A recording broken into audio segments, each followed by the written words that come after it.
今天要跟大家介绍的是我非常喜欢的越野跑鞋品牌 Noda。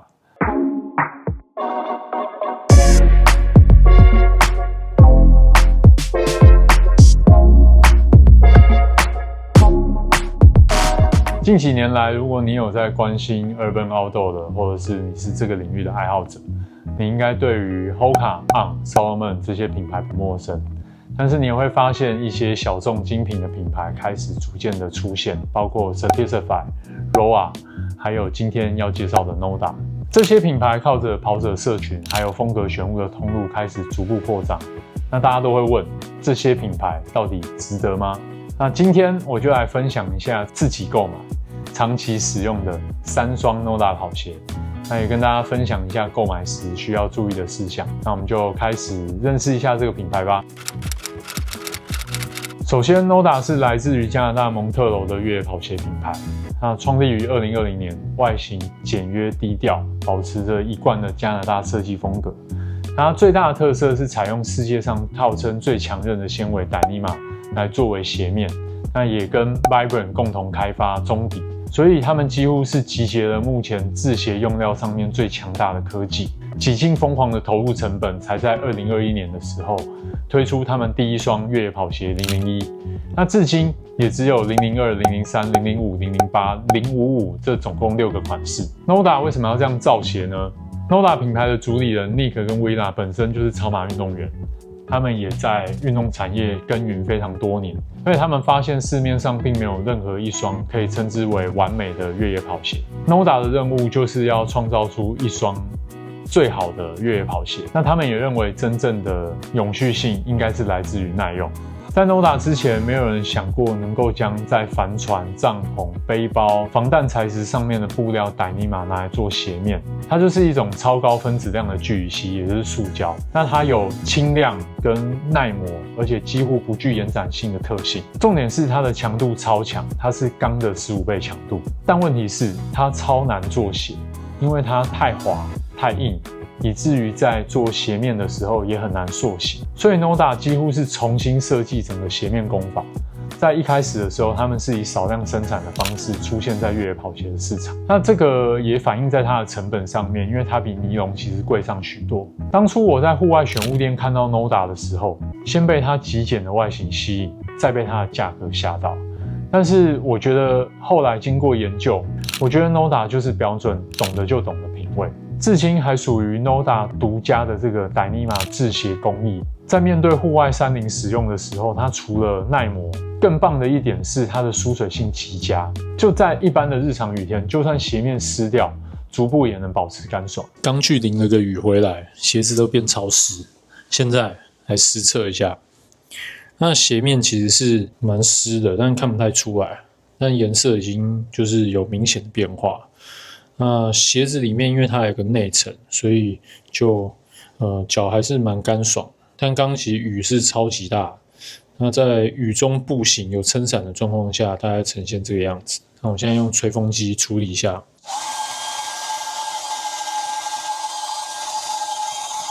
差不多这样子就已经半干了，鞋面的颜色也变回比较浅的样子。Dyneema 这种材质是很棒的，然后很轻盈的布料，然后它也不会瞬间就让你的鞋子完全湿掉。第二个就是它跟 Vibram 完全客制化的合作。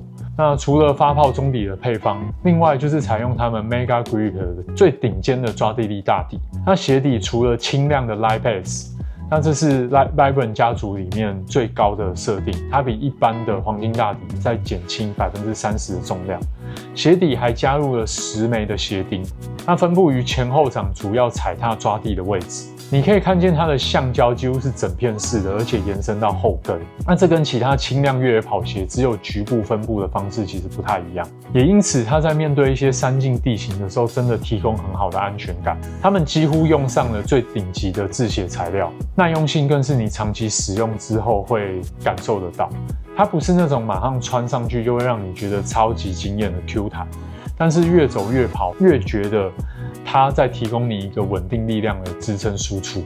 我曾经连续好几天穿着001爬山、跑步、逛街、走路，原本以为它会有一点中底被挤压，因为频繁踩踏的关系，但每次穿上都还是觉得很舒适。我觉得这完全归功于它中底的品质，按压下去的感觉就不会是那种很软。001现在也在2025年的时候升级成001A，采用的是跟家族里面最顶级的005的跑鞋一样的发泡材质 ，TPE Arnito 的这个发泡中底，提升更高的回馈感跟耐用性。当初看到 Noda 的编号的时候，以为001是第一代，002是第二代。认识之后才发现，原来每一个数字代表的型号都是有它不同的使用场景跟设定。那他们会使用数字编号，其实是基于斐波那契数列，象征着自然演化的成长序列。黄金比例的原则，也为他们的鞋子都奠定了一个完美的象征。这双001是我觉得最符合原主越野跑鞋的形态，它超轻量。那中底的反馈扎实，鞋带绑紧后增加鞋领的贴合度，前掌21mm，后掌是26mm，共5mm的足跟差，它有不错的推进感。重点是我觉得 Noda 的重心设计都让人觉得很安心、很稳重，它不会觉得下坡的时候会晃。袜套式的内里穿久也不会觉得闷，中底的耐用性啊更是惊人的好。这个你在使用过后，你就会发现它是一双适用于各种场景的鞋款。那这双002的外形是来自于加拿大蒙特楼的山脉。那一开始看到它的时候，其实最吸引我的就是002，因为它的外形非常的流线，但它的中底比较薄。为了符合技术越野要更为敏捷的操控性需求而生。那 4mm 的足跟差在最后的地方是19mm。那如果你是追求极致缓震的脚感的话，这双鞋你可能还要再适应一下。那当然，它在硬地公路上面跑步的状况也不会有001或者是005来得好。那这个也非常吃腿部的肌力，所以在购买时你可以稍微评估看看它的外形还有它的脚感。那如果你是喜欢贴地感强烈的话，这双鞋会是你完美的选择。接下来这双003，我觉得是非常 Noda 的鞋款，它补足了001、002所没有的特性，那它也非常适合日常生活当中使用。那当初看到它的时候，被它的这个外形吓到，因为我的审美还跟不上，想说前面这一片黑的是怎么回事，是什么奇怪的功夫鞋。但是认识之后发现越看越好看，看着看着也就对这双鞋更感好奇。再加上它是 G Plus 的版本，使用了石墨烯的面料来加强了保暖、抗臭还有防水。由于傣尼玛本身的疏水性就很好了，那不像一般的鞋子要防水都要加 Gore-Tex。那 Gore-Tex 相比之下它是2万耐水压，石墨烯的话是1万耐水压，但是其实也已经相当够用，而且它保留了比较好的透气性。脚感上它类似于001，一样是5mm的足跟差。最大的特色就是它棉绑鞋带这一圈的泡棉相当的舒适，那跟001、002不同，穿脱方便，也非常适合日常生活使用跟旅行，也很适合久站跟久走。在尺寸的选择上，是购买 Noda 的时候最大的挑战。它的官网上分别建议001、005要选购大半号，002、003则是选购大1号。但这里指的是 US 的尺码。那如果你仔细看 Noda 的尺寸对照表，会发现它在 JP 码的设定不同。一般来说，我都会先试 US11， 也就是29号，但是它的 US11 对应到的是 28.75。如果照他建议的大半号11半的话，对应的是 29.25。那我真没试过这种尺码，所以实际试穿之后，11半的前掌空间是刚好的，但是足弓处会有点压迫。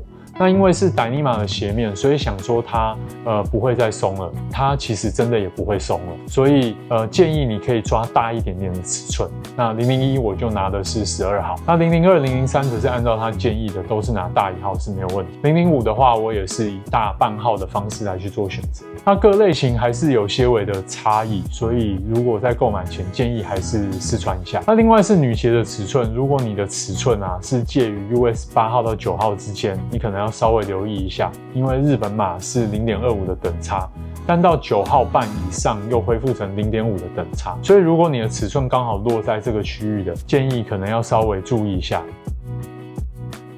以上就是 Noda 3大谜团的简介，那希望这集的节目呢对你有帮助。那如果真要我推荐一双 Noda 的入门鞋款的话，那毫无疑问就会是001。那现在也有001A 可以做选择，那我这双已经绝版了。那因为所有的场景啊，其实都非常适用，唯一要说缺点就是它Dyneema的鞋带非常容易松脱，建议你在跑步或者是爬山的时候还是能够绑个2圈。那因为鞋顶设计的关系，所以你穿进去之后就很难拔出来。那这个也比较不适合一些懒人穿脱的时候使用。那这到底是优点还是缺点呢？大家就自己评估看看。如果喜欢这集内容，也请帮我按赞、订阅、分享。那底下理性留言讨论。那我们就下集节目再见啦，拜拜。